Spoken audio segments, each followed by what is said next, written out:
la vega de Antequera se conserva un conjunto de cuevas que no son sino firmes construcciones megalíticas recubiertas por un montículo artificial que parecen espacios cueviformes naturales. Sin embargo, nada más lejano de la realidad, pues su elemental pero sólida arquitectura indica ya una sabiduría constructiva vinculada a cultos funerarios desconocidos que dio lugar a esta formidable necrópolis con la que comienza la historia de la arquitectura en España.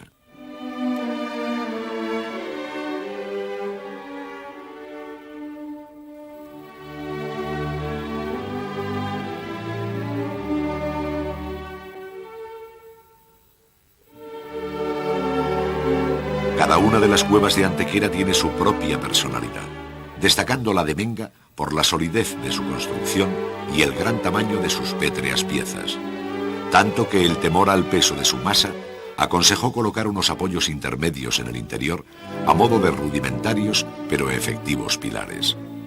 Se trata de una cámara de corto corredor de acceso en la que los muros están compuestos por formidables piezas en pie que aguantan la imponente cubierta horizontal formada por 5 piedras, de las que la mayor llega a medir 60 metros cúbicos.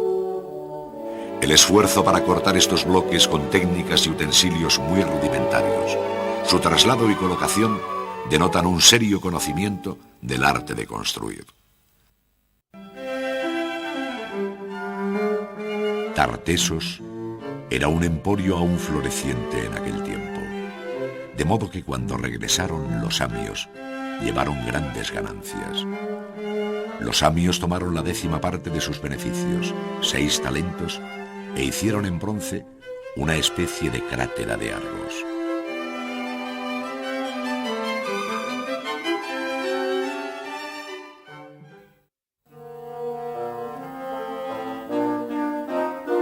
Descubierta en 1904, toma su nombre de la finca en que se encontró. Es un acabado ejemplo de un tipo de dolmen del área mediterránea, conocido bajo el nombre genérico de cámara de corredor, que tiene en el mítico Tesoro de Atreo, en Micenas, su modelo más acabado.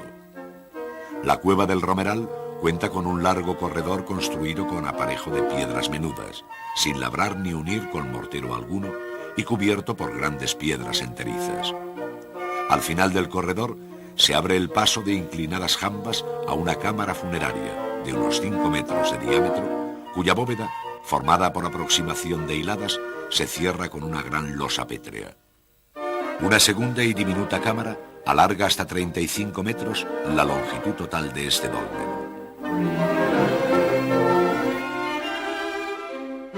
Todas las copas del rey Salomón eran de oro y toda la vajilla. No había nada de plata.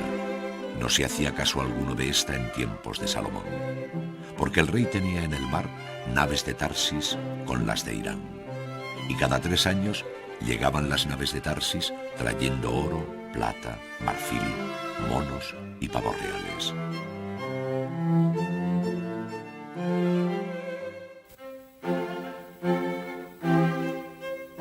El nombre de esta cueva se halla unido al de su descubridor en 1904, José Viera Fuentes.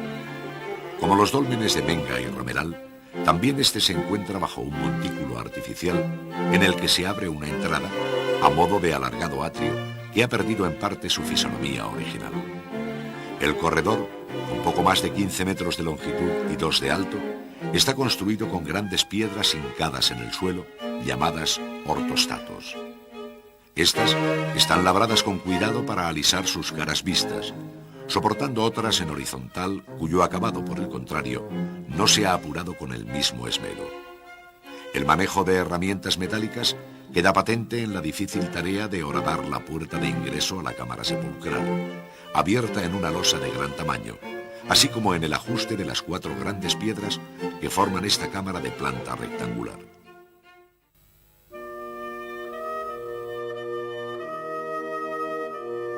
Se dice que en Iberia, al ser incendiadas las selvas por unos pastores y habiéndose caldeado la tierra con la leña, se vio claramente fluir plata por el suelo.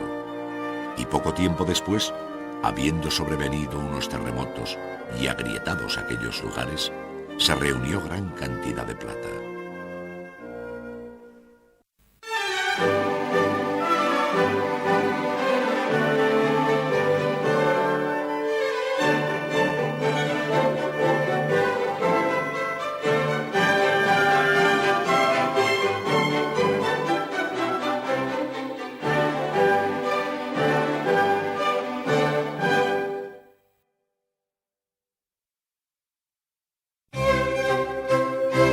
Durante el Paleolítico inferior y medio, la península ibérica conoció la presencia del hombre de Neandertal, a cuyos restos fósiles hay que sumar los posteriores del hombre de Cromañón.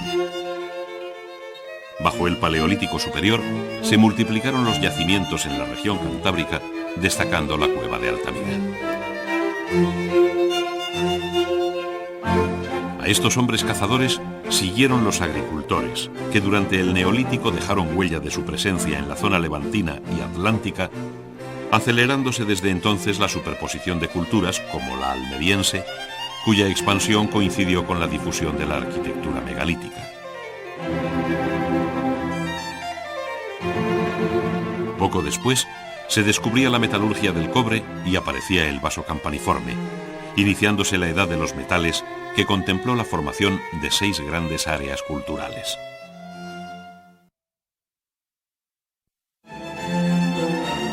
Con la llegada de los fenicios a la península y la fundación de Cádiz, comienza la protohistoria, etapa que se refuerza con la colonización púnica, coincidiendo con el hundimiento y desaparición de la floreciente Tartesos. Con su mítico rey, Argantonio, habían comerciado los griegos, que llegando a la península a mediados del siglo VII, fundaron numerosas colonias en Levante, llamando Iberia a toda la península. Este nombre amparaba a un heterogéneo grupo de pueblos de diferente cultura, unos de procedencia indoeuropea y otros de incierto origen, a los que genéricamente conocemos como celtas e iberos. Sobre gran parte de ellos se dejó sentir la conquista cartaginesa, desde que Amílcar Barca, tomando Cádiz, convirtió la península en escenario de la Segunda Guerra Púnica frente a los romanos. Estos, por su parte, habían desembarcado en Ampurias, iniciando la conquista de aquella Iberia que entró en la historia universal bajo el nuevo nombre de Hispania.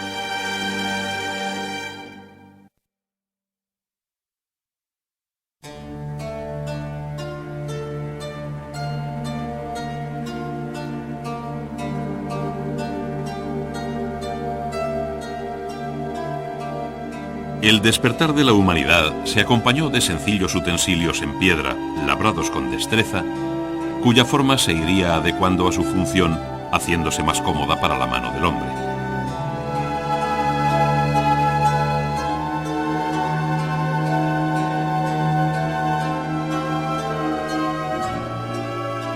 Era el paso del Paleolítico al Neolítico, del cazador nómada al hombre sedentario que vive de la agricultura y construye con grandes bloques de piedra una arquitectura rudimentaria, pero que encierra ya una sabiduría constructiva.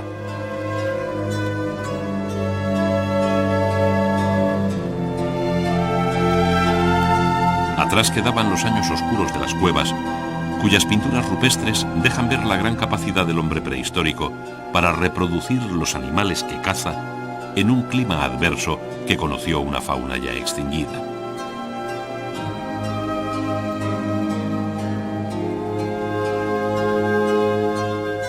La propia figura humana se une a las más viejas esculturas conocidas en las que fecundidad y maternidad inspiraron singulares imágenes femeninas.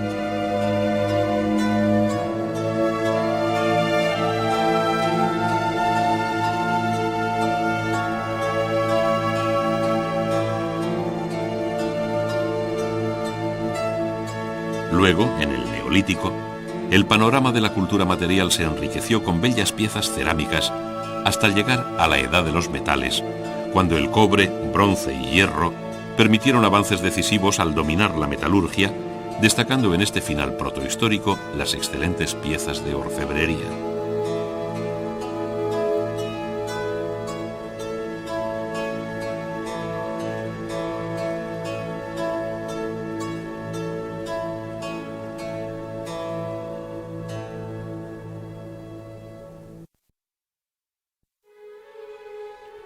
El antecedente más remoto del arte español se encuentra en las pinturas rupestres que el hombre del Paleolítico dejó plasmadas en cavernas y abrigos rocosos entre el 27.000 y el 10.000 a.C. Este pujante arte figurativo, de gran realismo, dejó paso al esquemático arte levantino, que ya en el período neolítico tuvo lugar entre el sexto y quinto milenio anteriores a nuestra era. Luego vendría el llamado Calcolítico o Edad del Cobre, cuando se levantaron las primeras arquitecturas megalíticas, cuya cronología nos lleva al tercer milenio, siendo las más tardías las de la Edad del Bronce, cerca ya del año 1000 a.C. La colonización fenicio-púnica trajo a partir del siglo VIII las influencias del arte oriental, como deja ver su rica orfebrería, y 2 siglos más tarde, en plena Edad del Hierro y con una herramienta adecuada, se iniciaba el gran ciclo de la escultura ibérica que enlaza el arte peninsular con el romano.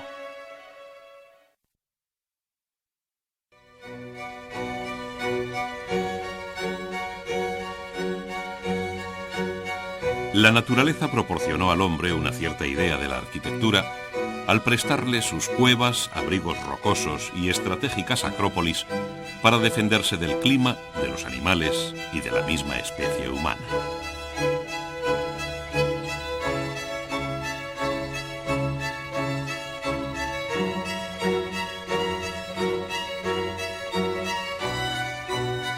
La idea de emular aquellos espacios cerrados dio lugar a una balbuciente arquitectura a base de grandes elementos pétreos, de donde viene el nombre de arquitectura megalítica, que dispuestos con cierto orden manifiestan un firme empeño edilicio y un gran esfuerzo constructivo al servicio de un sentimiento religioso de carácter funerario.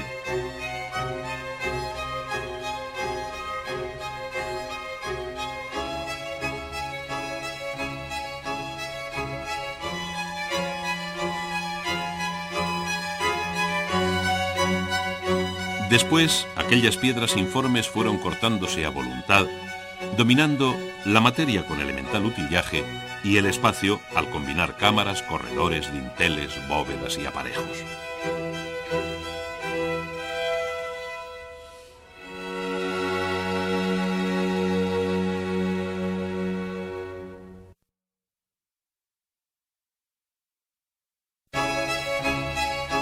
Bajo el nombre genérico de arquitectura megalítica, se esconde una importante variedad de tipos edilicios que van desde los menhires y los cromlechs hasta los más complejos dólmenes y cámaras de corredor. Su distribución geográfica está muy repartida por la península ibérica, sin olvidar el excepcional conjunto de arquitectura megalítica balear que tiene perfiles propios.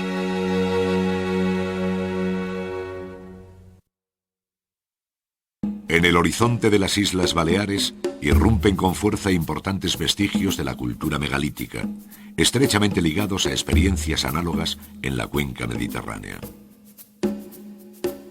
Allí destacan navetas como la de Els Tudons, en Menorca, que responden a un modelo desconocido en la península.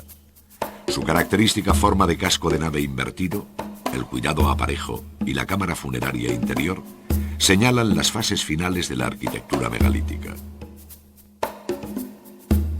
Además de los talayots o torres vigía, son inconfundibles las llamadas taulas, concebidas como complejas construcciones con un apoyo central que se asemeja a una mesa o taula en torno a la que se organiza el cerramiento perimetral. El origen de las ciudades en la península ibérica se halla en los castros fortificados de la Edad del Bronce, defendidos por irregulares murallas que protegen viviendas y ganados, como en los castros abulenses de Las Cogotas y Chamartín de la Sierra. Hubo también asentamientos rupestres como el de Tiermes en Soria, donde la ciudad está labrada en la roca, ofreciendo un conjunto tan rudimentario como espectacular que refleja su triple y sucesiva población de arébacos, celtíberos y romanos. Asimismo, alcanzaron la época romana ciudades indígenas como Azaila y Calaceite en Teruel, cuyas largas calles se abren paso entre viviendas de planta rectangular, muy distintas de aquellas redondeadas de los castros del noroeste de la península. La arquitectura megalítica se caracteriza por la utilización de grandes piedras, de ahí su nombre, mega grande y litos piedra. Pero ello no excluye la utilización de aparejos menudos con pequeñas lajas de piedra. No se utilizó normalmente ningún tipo de mortero para trabar unas y otras, sentando sus piezas en seco. Con piedras enterizas se hicieron grandes dinteles, mientras que con sillarejo se llegaron a formar falsas bóvedas. Nada se sabe sobre los procedimientos de labrar, transportar y colocar aquellas enormes piedras, cuyo peso es en ocasiones de varias toneladas.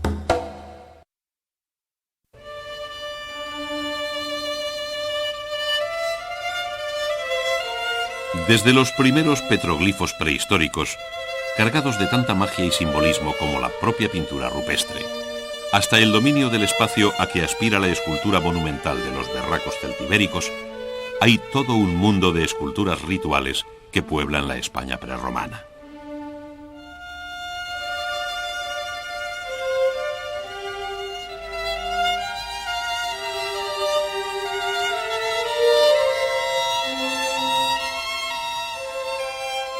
Piezas monumentales en mármol y alabastro, como los grandes sarcófagos antropoides gaditanos.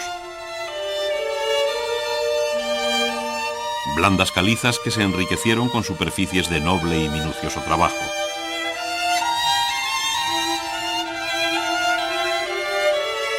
Bronces y terracotas populares donde el pequeño ídolo y el exvoto tuvieron amplia acogida. Materiales todos, en fin, con los que la escultura perfiló un expresivo retrato anímico de los pueblos indígenas, aquellos que habitaron la península ibérica, cantada por Avieno y descrita por Estrabón.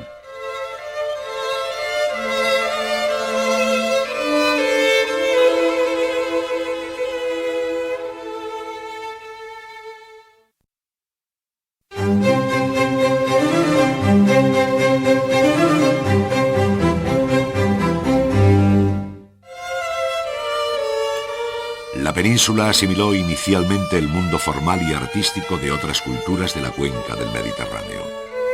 Sus obras, en copias y réplicas reducidas, vinieron con los pueblos colonizadores, haciéndonos llegar el arte de Egipto y Grecia, así como el de fenicios y cartagineses. Sin embargo, acabó aflorando un nuevo espíritu creador que alcanza en la escultura ibérica y púnica su máxima expresión.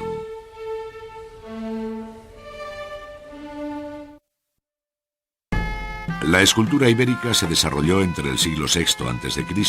y la llegada de los romanos a la península.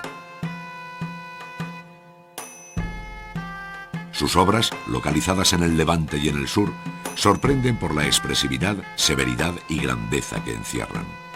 Baste para demostrarlo el león de Baena, con sus feroces y escuadradas fauces, o la bicha de Balazote, que dulcifica con su expresión su talante de terrible animal guardián. No obstante, las esculturas señeras de la época son las damas oferentes, de una belleza fría y distante, como corresponde a su carácter funerario, función que también debió de corresponder a la obra maestra de este ciclo, la Dama de Elche. Esta joya de la escultura de la antigüedad se mueve misteriosamente entre el peso de su indigenismo y la serena belleza, casi griega, de su delicado rostro. Desde el siglo VII al II a.C., se produjeron en centros de marcada colonización púnica una serie de terracotas de pequeño tamaño y carácter popular que suponen la vertiente más orientalizante de la escultura prerromana. Entre ellas destacan las representaciones de la diosa Tanit, procedentes de la isla de Ibiza, una divinidad vinculada a la fecundidad de la tierra que es fácilmente reconocible por sus collares con amuletos en forma de antorcha. Igualmente la diosa Isis egipcia parece reencarnarse en numerosas representaciones maternales, disputando a Tanit el poder de la fertilidad. A partir del siglo V a.C., la influencia helénica se dejó sentir en obras de altísima calidad artística, como la cabeza de Tanit que guarda el Museo de Ibiza. La facilidad y maestría con que los iberos pudieron labrar el material en el que están realizadas muchas de estas esculturas, una caliza que se extrae mojada y blanda de la cantera y endurece al secarse, se plasmó en el virtuosismo de los detalles y en la finura del modelado, cuyas superficies fueron cuidadosamente estucadas y coloreadas.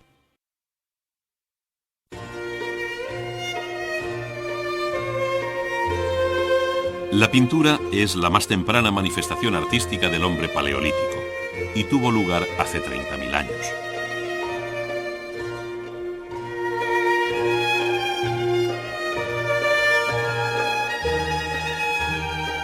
La península ibérica es excepcionalmente rica en estos primeros testimonios artísticos, verdadero patrimonio de la humanidad, siendo numerosas las cuevas y abrigos naturales en cuyas paredes y techos se han encontrado dibujados animales y signos extraños como puntos, manos silueteadas y otros símbolos de difícil interpretación.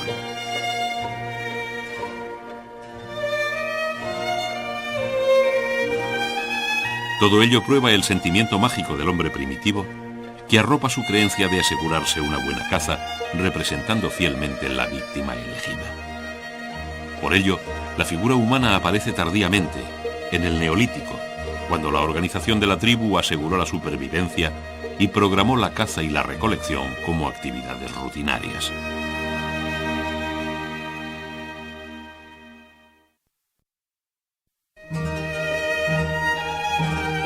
La pintura rupestre se comenzó a estudiar en el pasado siglo. España posee magníficos ejemplos pertenecientes a todos los periodos catalogados por Leroi-Gourhan, desde los más arcaicos, con animales de cuerpo grande y extremidades reducidas, hasta los más tardíos, caracterizados por representaciones esquemáticas, pasando por el periodo clásico, del que Altamira sigue siendo la joya indiscutible.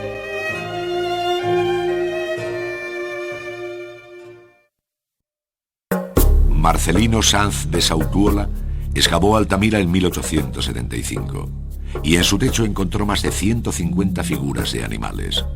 Lo más espectacular de esta singular cueva es la sala llamada de los polícromos, descubierta por Sautuola en 1879 y que muestra la mayor perfección y el más alto nivel técnico conocidos hasta la fecha. En ella, las figuras están modeladas y coloreadas a un mismo tiempo, aprovechando las protuberancias de la roca. En la costa levantina y en abrigos naturales en los que penetra la luz, existen numerosas pinturas de cronología muy discutida. Tradicionalmente se consideran del Neolítico y se las divide en varias fases.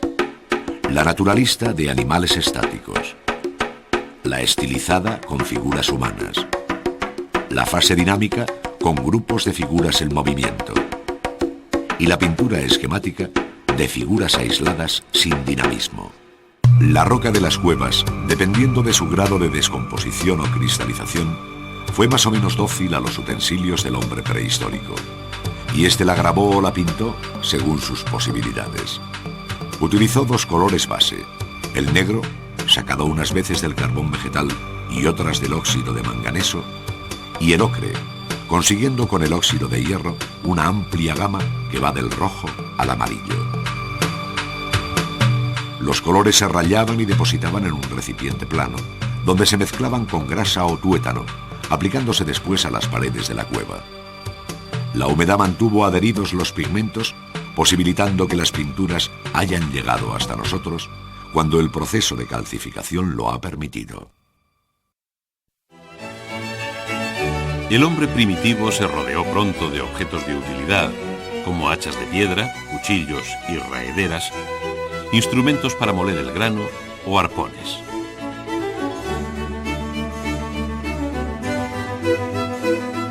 También fetiches y bastones de mando decorados con una fina ornamentación que respondía de nuevo a la fe en la fuerza de la magia.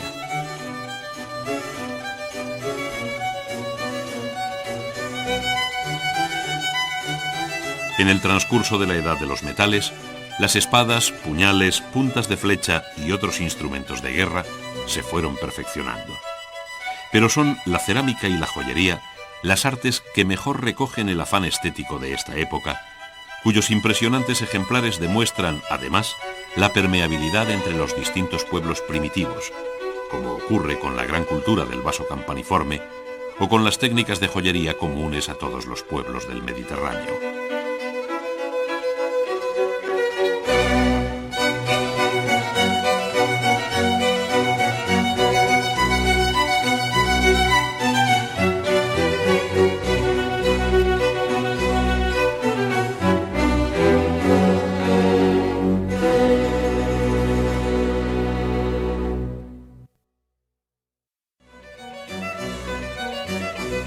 Los pueblos peninsulares aprendieron pronto el poder del fuego para transformar la materia y practicaron la cerámica y la orfebrería, reinas del arte industrial, cuya presencia en nuestro suelo nos permite rastrear culturas que alcanzaron un alto rango, como la del Argar, las cogotas, los billares y sobre todo los sabios talleres de Tartesos.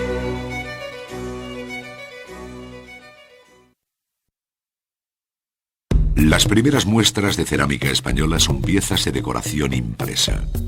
A esta fórmula le siguió, en el segundo milenio a.C., la cerámica del vaso campaniforme, cuya cultura se extendió por toda Europa, dejando en la península ejemplares inigualables. Más tarde, la cerámica ibérica creó sugerentes modelos decorados con temas geométricos y figuras de animales. Las vasijas fueron pintadas en negro unas veces y en rojo otras, extendiéndose esta tipología que había nacido en el Levante y en el sur del país hacia las tierras del interior, donde se dio el protagonismo ornamental a la figura humana. Los más antiguos tesoros de orfebrería hallados en España deben considerarse de fines del segundo milenio a.C. Fueron símbolo externo del poder y su presencia demuestra que hubo sociedades rígidamente jerarquizadas.